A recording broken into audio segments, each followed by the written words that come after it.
Bonjour, aujourd'hui ça va être, j'espère, un peu plus organisé. Là je pars pour faire une petite visite de Athènes, continuer à découvrir le monument de Athènes. Derrière moi vous avez déjà des ruines d'une bibliothèque. Et là on va continuer pour voir un petit peu comment ça se passe. Alors ce qui est magnifique en Grèce, c'est que vous pouvez voir et visiter, on va dire, plein de choses sans payer l'entrée, parce que à partir d'ici, on voit déjà pas mal comment elle était cette bibliothèque. En fait, en visitant Athènes, un petit peu en faisant les rues et tout ça, il y a plein d'endroits où il y a des ruines, des restes ou des choses qu'ils ont découvertes, couverts de verre, au niveau au-dessous de la terre. Et donc partout, on voit que c'est vraiment été une civilisation à cette époque-là, ici, que c'était vraiment un centre énorme de culture. Et également, on est bien conscient du fait que c'est super touristique ici. Vous avez des petits magasins, de trucs de touristes, vraiment partout. Donc voilà, je vais essayer de monter un peu cette rue. Donc ici, ça se passe comme ça. Vous tournez une rue et hop, surprise! Surprise! En fait, c'est partout. C'est vraiment partout. Alors ça s'appelle Roman Agora, c'est ce que je vois.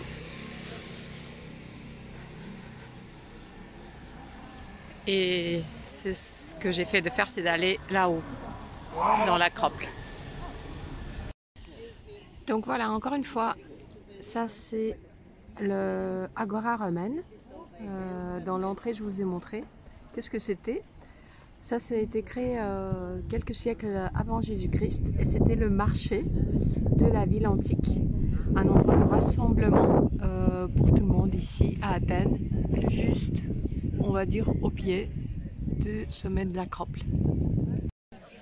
Donc je monte vers l'Acropole et en fait toute la colline, c'est une recherche archéologique, tout simplement. Il y a des choses partout, ça devait être habité, ça devait être plein de maisons à l'époque. Et aujourd'hui c'est plein de cafés, pourquoi pas. Ça commence à être encore joli vu. Donc je monte petit à petit. Et avant d'arriver, il y a quelque chose qui m'a intéressé. On peut monter là-haut. J'imagine que ça doit être intéressant. C'est ça qu'on obtient en montant ici. Donc il y a l'Acropole qui est là. La montagne où j'ai été hier, juste en face. Et la sublime vue sur la ville.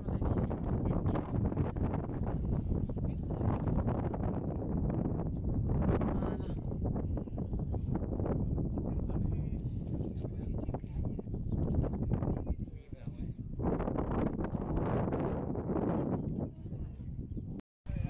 Et vu de ce côté-là, encore une fois, la ville, elle est absolument énormissime. Énormissime.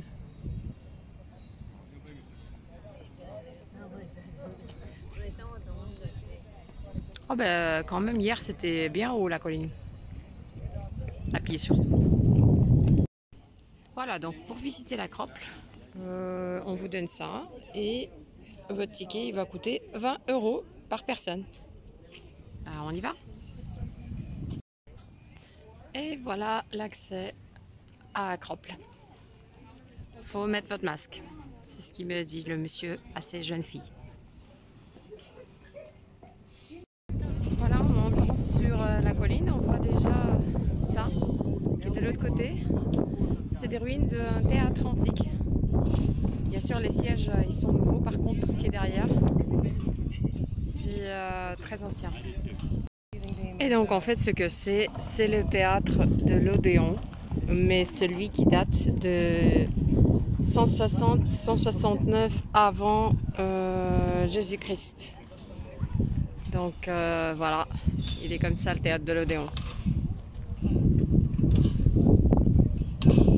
Donc ce théâtre à l'époque, il avait 39 rangées en marbre.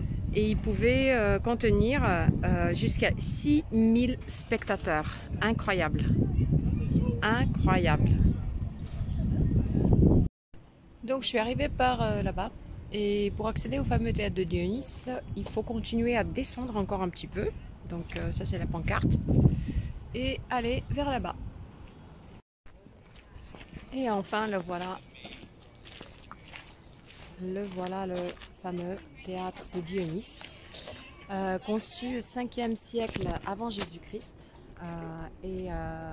Ensuite il a été amélioré, 1er siècle avant Jésus-Christ. Donc au départ il était en bois, je vais vous mettre l'image après, vous allez voir comment c'était. Et ensuite ils l'ont aménagé avec des sièges en pierre. Donc il pouvait contenir à l'époque quand il était en pierre jusqu'à 67 000 personnes qui étaient la moitié de la population d'Athènes. Et il était utilisé 2 fois dans l'année pour des compétitions. De tragédie ou de comédie pour des auteurs différents. Donc c'était un point d'attraction pour toute la population de la ville à cette époque-là. Je vais vous le filmer de l'autre côté. Et donc à ces meilleures époques, ces sièges-là, ils arrivaient jusqu'au pied du mur de l'Acrople qui est tout là-haut. C'était un énorme édifice. Voilà. Et voilà, encore une dernière fois, le théâtre est là-bas. Et ça, c'était les coulisses et la scène. Je pense qu'il y en a beaucoup qui connaissent l'histoire de l'Acrople. Sinon, je vais mettre des liens sur le Wikipédia comme d'habitude dans ma vidéo. Mais bien évidemment, juste pour vous orienter un petit peu dans ce qu'on visite, c'était quand même la capitale grecque, c'était la capitale de la culture hellénique, on va dire, à l'époque. Et c'est un complexe, en fait, c'est un complexe de différents bâtiments, de différents édifices dont nous avons déjà découvert deux, les deux théâtres. Et on va remonter pour voir le reste. Et il y a des, je ne sais pas si je peux employer cathédrale quand il s'agit d'Athènes, mais donc il y a des cathédrales là-haut, le Parthénon par exemple, plein d'édifices qui ont traversé l'histoire, qui ont servi comme dans beaucoup de pays. Si vous regardez par exemple l'exemple de l'Istanbul avec la cathédrale chrétienne qui a été réutilisée comme mosquée, qui est maintenant de nouveau, qui est passée musée, qui est repassée mosquée en ce moment. Donc ici pareil, ça a été construit au départ comme des édifices dus à des dieux helléniques, par exemple Athènes, qui était la déesse des Grecs dans l'Antiquité. Ensuite, ce même bâtiment qui avait servi d'une cathédrale chrétienne, ça a servi de mosquée également. Donc au fil des siècles, au fil de l'histoire, démoli, reconstruit, passé d'un pouvoir à l'autre. Mais ce qui est quand même super, c'est que les Grecs qui habitent ici, ils continuent à essayer de restaurer. Ils continuent à essayer de remettre tout en place. Même si la plupart des sculptures qui ont été gardées ne sont plus également à ciel ouvert. Il y en a qui sont d'ailleurs en France, au Louvre. Il y en a qui sont dans le musée britannique à Londres. Il y a quelque chose qui est dans le musée de l'Acropole ici à Athènes. Mais quand on s'approche de cette colline, quand on s'approche de cet endroit magique, on voit comme c'est important, comme c'est énorme. Cette étape du développement de la civilisation humaine et de la culture humaine pour le monde entier. Ça, il faut jamais oublier, et je pense qu'il faut être reconnaissant au peuple grec qui n'a pas beaucoup de moyens, qui a traversé beaucoup de crises économiques, etc. et qui continue à contribuer à ce que nous, on puisse venir apprécier cette beauté énorme. Bon, excusez-moi pour ce speech, mais je suis vraiment impressionnée par ce lieu et cet endroit. Voilà, on va visiter. Et là voilà l'ancienne entrée de l'Acrople. Je suis arrivée par le côté et on va passer par ici.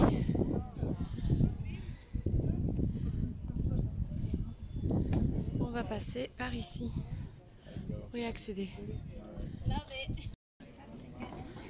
Et bon, ça monte. On y arrive.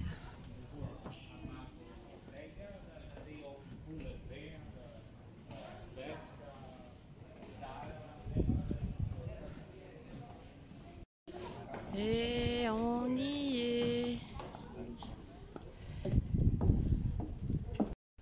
Et les voilà, le Parthénon et celui qui est un peu plus récent, l'Erchtheinon. Je pense en français ça doit se prononcer comme ça.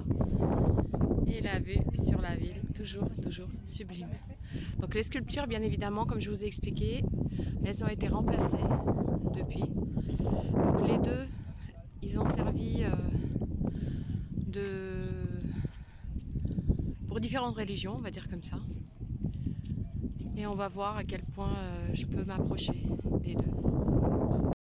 En même temps, cet nuage rajoute du charme à cette visite parce que je trouve que c'est encore plus joli. Et la montagne de hier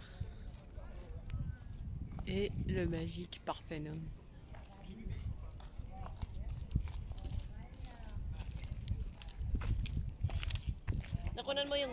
Donc on voit bien par les couleurs où est-ce que avec la restauration le marbre a été remplacé par des pièces plus récentes. Mais je pense que ça valait le coup. Et ça valait le coup aussi de montrer lequel est l'ancien et lequel est d'origine.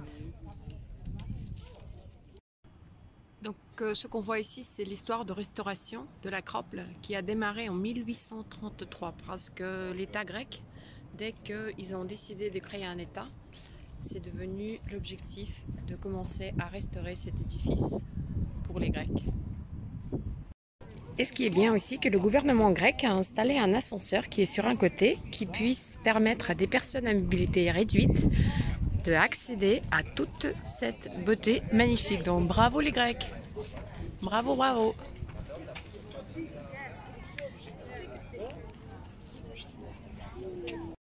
Donc ça c'est ce qui nous reste de l'intérieur de l'Erchtheinon. J'imaginais qu'on pouvait rentrer, mais en fait non, malheureusement, ou peut-être que c'est mieux pour préserver les monuments.